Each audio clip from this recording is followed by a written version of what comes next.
Hey everyone, welcome back to Contest Prep University. I'm Joe Klemczewski with Adam Atkinson, and we're going to start a new series this week called Diet Autoregulation.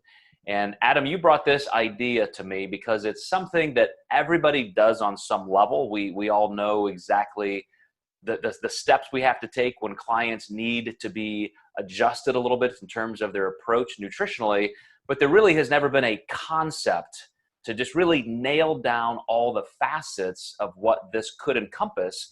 And I think it's a topic that deserves its time. And so I'm really glad you brought this up, and I'm excited about exploring what that actually means.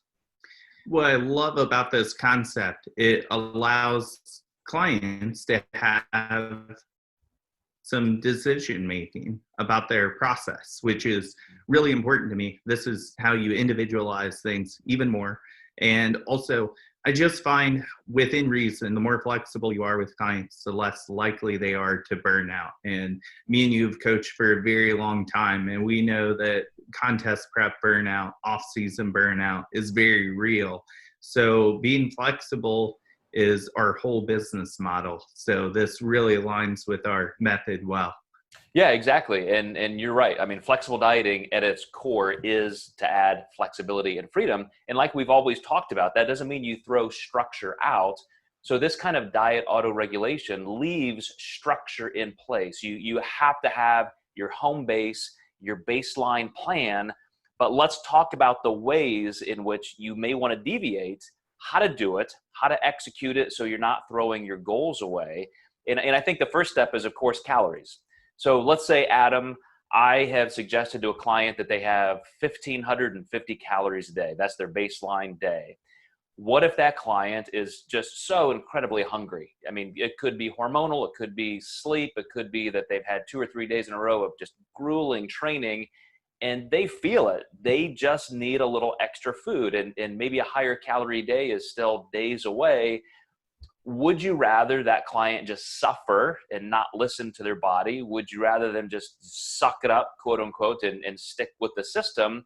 Or is it okay for them to have a little extra food that day?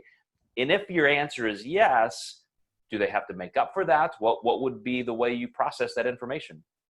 Yeah. So as I'm thinking about this, I'm thinking of a current client I'm working with where she's so low with intake right now.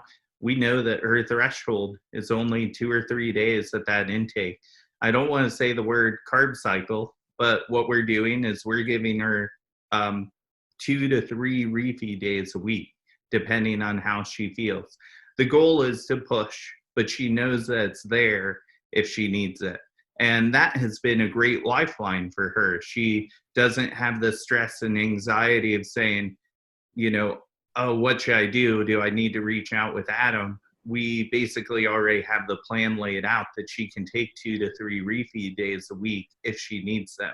Now, I told her I prefer to diet at least 2 days in a row before she takes one, and this has been working seamlessly. She hasn't had a day that was technically off plan in about 3 weeks now, where we would kind of go weekly with, like, I would say a little bit of a binge. So this has been physiologically a great idea, and also just psychologically great for her well-being.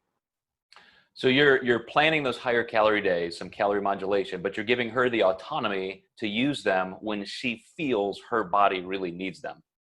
Yeah, absolutely. And this last week, she actually felt good enough to skip one of those. So she went to 2. She said, I think I've got a little bit more push in me.